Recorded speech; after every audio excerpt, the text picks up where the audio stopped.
Here, this is the... Hello?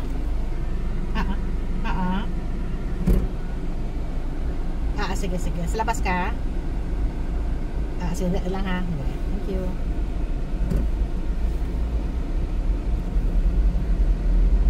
This is the new road, no, connecting. When you go to the airport, you turn right.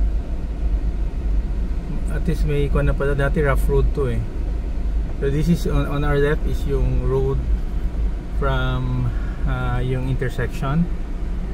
No, intersection going to Kalumpang, MSU. So right now we're going to Kiamba, no, from airport. So ito yung shortcut na way.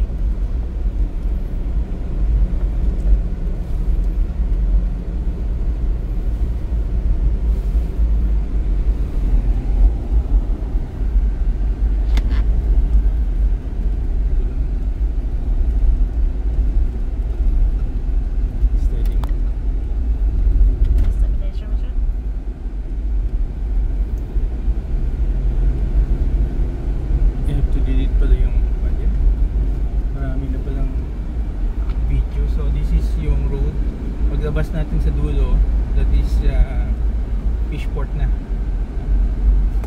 Shortcut to siya, no? If you're from the diversion road, no need to go to